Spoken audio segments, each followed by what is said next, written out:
8h10 sur RCF, à la veille de ce qui sera peut-être l'acte 5 de la mobilisation des Gilets jaunes, l'insistance de ces manifestants nous dit qu'on n'en a pas fini avec leur colère, qu'il y a urgence à leur apporter des réponses, que celles données par le président de la République lundi soir ne suffisent probablement pas, qu'il y a urgence aussi à réfléchir à ce que nous disent de notre démocratie, de notre société, ces hommes et ces femmes, jeunes et vieux, qui occupent nos ronds-points. Urgence à agir pour recréer du lien et retrouver un horizon commun. Alors recréer du lien et retrouver un horizon commun, c'est bien dans cet esprit que les évêques ont publié mardi un appel aux catholiques de France et à leurs concitoyens. Monseigneur Battu, bonjour. Bonjour. Vous êtes évêque de Blois, membre du conseil permanent de la Conférence des évêques de France et vous êtes donc l'un des signataires de cet appel. Vous êtes avec nous depuis les studios de RCF à Blois, dont on salue les équipes. Avant de parler avec vous de cet appel, je voudrais d'abord vous demander votre réaction à ce qui s'est passé à Strasbourg. Nous n'en aurons jamais fini avec le terrorisme ? Ça, je n'en sais rien. En tout cas, c'est quelque chose qui, a priori, n'a rien à voir avec les Gilets jaunes, mais qui a quelque chose à voir quand même, parce que c'est la question de notre cohésion nationale en tant que communauté nationale qui est posée par le terrorisme. Cet homme qui a commis ces actes horribles était français, et voilà, il fait partie de cette petite minorité de gens fanatisés qui sont français, qui considèrent que la France est un ennemi. Et nous avons dans notre devise nationale le mot fraternité, et nous nous rendons compte que la fraternité, c'est quelque chose qui est toujours à construire, quelque chose qui est toujours devant nous. Et là, je dirais qu'il y a un lien avec tout ce qui est facteur de désagrégation dans notre société et qui fait que la fraternité est si difficile à construire et à vivre. Monseigneur Battu, je l'ai dit, avec vos frères évêques, vous avez publié un appel aux catholiques de France et à leurs concitoyens pour faire suite à ce mouvement des Gilets jaunes. Alors pourquoi est-ce que les évêques se sentent concernés par ce mouvement des Gilets jaunes ? Les évêques se sentent concernés parce qu'ils font partie de la population française, ils sont au contact de cette population et que chaque évêque dans son diocèse, c'est mon cas en ce moment, je sillonne mon diocèse, rencontre les personnes, entend leurs problèmes, leurs difficultés. Et l'évêque n'est pas seulement là pour célébrer la messe, il est là pour rencontrer les gens et nous voyons bien que les problèmes qui se posent et qui sont à l'origine des mouvements actuels nécessitent qu'on se mette tous autour d'une table, mais pas seulement à Paris, un petit peu partout, qu'on discute, qu'on débatte, qu'on essaie d'avancer vers des solutions. Alors justement, à Blois et dans votre diocèse, qu'est-ce que vous avez vu, qu'est-ce que vous avez entendu de ce mouvement des Gilets jaunes ? Qu'est-ce que vous ont dit ces hommes et ces femmes ? J'ai vu des gilets jaunes sur les ronds-points comme tout le monde. Je discute avec les gens. Je suis en train de faire la visite pastorale d'une partie du diocèse qui est une des parties les plus rurales, la Beauce. Et je vois que les gens dans les régions rurales ont souvent le sentiment d'être laissés de côté, le sentiment qu'on ne s'occupe pas d'eux, le sentiment que des décisions sont prises qui engagent leur vie quotidienne, mais qu'ils ne sont pas partie prenante dans ces décisions. Et du coup, ça engendre une frustration, ça engendre un sentiment de colère. Et ce qui est à l'origine du mouvement des Gilets jaunes, c'est ça. C'est cette idée que finalement, les personnes sont dépossédées des décisions qui les concernent et qu'elles devraient normalement prendre, elles devraient participer à la prise de ces décisions. Qu'est-ce que ça nous dit, cette crise de l'état de notre pays ? Alors, il me semble qu'il y a une chose qu'on oublie souvent, c'est que dans nos pays aujourd'hui, tout ne dépend pas des gouvernants. Les décisions qui engagent l'avenir des nations, en particulier dans le domaine économique, mais aussi dans le domaine réglementaire, sont des décisions qui souvent sont prises à un échelon plus élevé. L'Europe, pour nous, est souvent des décisions mondiales. Mais cela dit, les gouvernements des différents pays sont une instance qui demeure nécessaire, bien entendu, et qui doit prendre ses responsabilités pour que tout le monde puisse suivre le mouvement. Il y a souvent ce que j'appelle le syndrome du Titanic dans nos pays. Vous savez, le Titanic a coulé après s'être cassé en deux. Et on a l'impression que nos sociétés se cassent en deux. C'est-à-dire qu'il y a une partie de la société, la partie la plus urbanisée, la partie la plus formée, la partie la plus riche aussi, qui suit le mouvement de la mondialisation et qui y entre facilement. Et puis il y a toute une partie de la société qui se considère laissée sur le bord du chemin. Et du coup, nous avons une société cassée en deux. Et ça, c'est extrêmement extrêmement dangereux parce que nous avons tous un destin commun et il faut nous approprier ce destin ensemble. Monseigneur Battu, nous sommes peut-être à la veille d'un épisode 5 de cette mobilisation. Quelles sont pour vous les conditions nécessaires pour qu'on sorte de cette crise ? Alors, bien sûr, tout le monde le dit, mais il faut le répéter, il faut que les gens se parlent. Et le phénomène des réseaux sociaux fait que souvent, l'invective, voire l'insulte, une insulte souvent absolument terrible, prend la place du dialogue. Et de toute façon, le dialogue est nécessaire, il est à l'horizon, mais il faudrait maintenant qu'il soit d'actualité, parce que chacun doit se rendre compte que les solutions qui seront trouvées seront nécessairement des compromis et qu'il y a des nécessités pour notre pays, pour sa compétitivité, qui font que on ne pourra pas satisfaire tout le monde, mais il faut montrer à tout le monde que tout le monde est pris en compte dans les décisions qui sont finalement arrêtées. Donc il faut qu'à tous les niveaux, tout le monde se mette à se parler. Et du coup, les toutes petites minorités qui essaient de tirer parti de la situation actuelle dans un sens de violence seront réduites au silence et seront remises à leur place. Mais sinon, on a une espèce de mélange qui fait qu'on n'en sortira pas. Monseigneur Battu, je le disais, avec vos confrères de la Commission permanente des évêques de France, vous venez de publier un appel. Dans cette affaire des Gilets jaunes, dans cette crise que nous traversons, l'Église a des choses à dire et ses fidèles des choses à faire ? Alors, l'Église a des choses à dire en matière de vie en commun et de bien commun, c'est un terme auquel nous tenons beaucoup, c'est-à-dire tout ce qui pose la question pourquoi sommes-nous ensemble et vers quel but voulons-nous avancer ?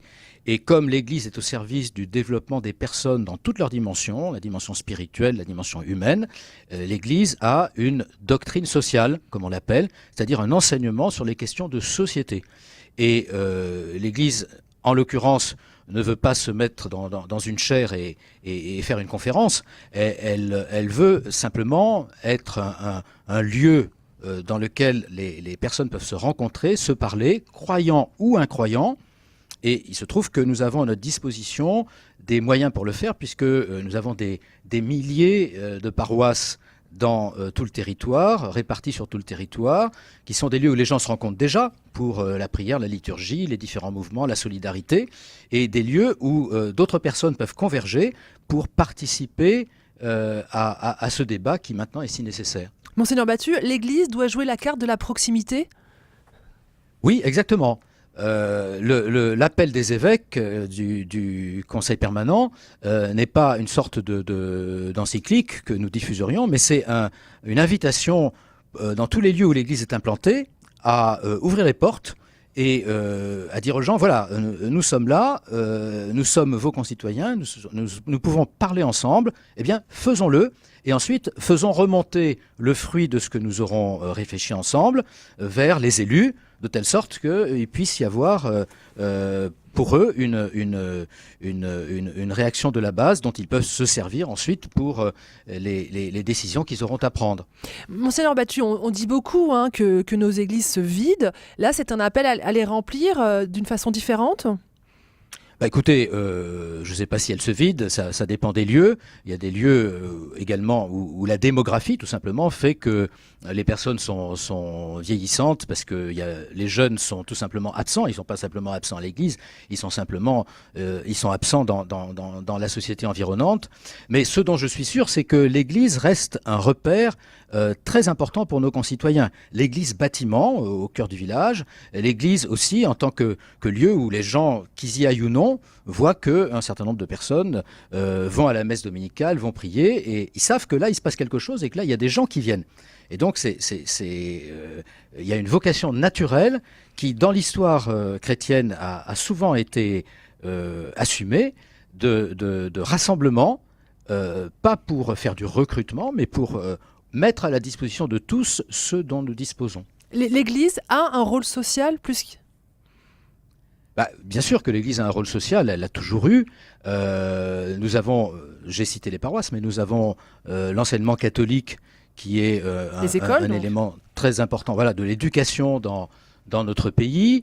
Il y a des engagements sociaux des catholiques, parce que l'Église, c'est pas seulement les évêques, c'est toutes les personnes qui, au nom de leur foi, s'engagent dans l'Église et dans la vie de la société.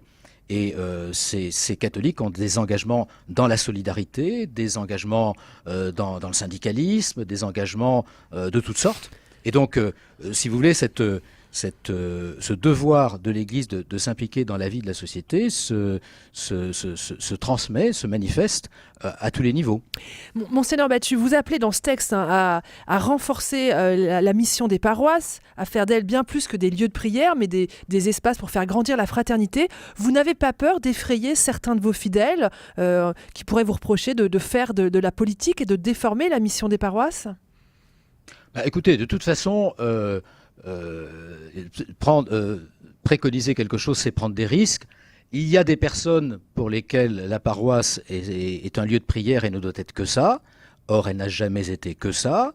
Et il y a des personnes qui oublient que la paroisse est un lieu de prière et qui considèrent que la paroisse est une association comme une autre et elle est beaucoup plus que ça. Et donc, je pense que rappeler des dimensions de la paroisse qui peuvent être oubliées de certains peut nous valoir des réactions, mais que ça vaut la peine de le faire. Je cite un exemple récent dans l'histoire européenne. Lorsque le bloc communiste s'est effondré il y a 25 ans, 30 ans, les paroisses dans les différents pays, même les pays très déchristianisés comme l'Est de l'Allemagne, ont joué un rôle essentiel parce que les gens ont convergé naturellement vers ces lieux que sont les églises pour discuter, pour débattre, pour proposer des solutions, etc. Et donc, c'est quelque chose qui est dans notre culture européenne. C'est pas du tout quelque chose qui tomberait du ciel tout à coup. Il s'agit de renforcer aussi l'ancrage territorial de nos églises. Alors, ce que nous proposons actuellement n'a pas de but particulier par rapport à l'Église. Vous êtes au service de la société française, c'est ça ? Voilà. Nous n'avons pas d'arrière-pensée au bénéfice de l'Église dans ce que nous proposons. Nous sommes simplement l'Église de France aujourd'hui et nous disons l'Église de France aujourd'hui doit contribuer à ce que dans notre pays, nous avancions et que nous ne restions pas dans cette ornière dans laquelle nous sommes actuellement. Et si elle peut remplir ce rôle, eh bien tant mieux pour tous. Voilà. Donc, Monseigneur Battu, dans ce texte, vous appelez les catholiques et les autres à se réunir et à dialoguer. Vous donnez 5 pistes de réflexion. Je ne vais pas toutes les citer, mais il y en a une qui insiste sur le rôle des corps intermédiaires. Pourquoi pour vous c'est vraiment important, en 2018, de réaffirmer l'importance des corps intermédiaires ? Eh bien, tout simplement parce que ce sont des lieux de vie naturels et des lieux de croissance naturelle. Par exemple, la famille est un corps intermédiaire absolument essentiel. La paroisse ou la commune est un corps intermédiaire. Le département est un corps intermédiaire. Les différentes associations sont des corps intermédiaires. Et la société n'est pas une espèce de pyramide avec un sommet et une base et rien entre les deux, mais elle est constituée de cet ensemble. Et il s'agit que ces différentes instances jouent chacune son rôle pour que justement les personnes à la base ne se sentent pas dépossédées des décisions et puissent prendre en main leur destin. Et donc, je pense, et nous pensons que derrière la crise actuelle, qui est beaucoup plus ancienne que l'affaire des Gilets jaunes et qui, en fait, couve depuis pas mal d'années, et nous l'avons écrit il y a 2 ans, derrière cette crise actuelle, il y a une crise des corps intermédiaires, de la confiance qui leur est faite et du rôle qui leur est laissé. Et donc, laissons ces instances, favorisons plutôt pour ces instances le fait de prendre en main leurs responsabilités, de telle sorte que, de degré en degré, eh bien, on puisse avoir des décisions qui ne sont pas prises de façon arbitraire et dans lesquelles personne ne se trouve laissé pour compte autant que possible.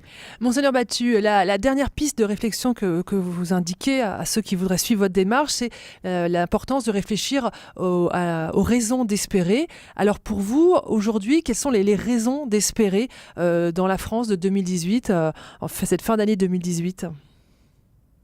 Les raisons d'espérer, je dirais que d'une certaine façon, c'est à chacun de les formuler et nous devons les formuler ensemble.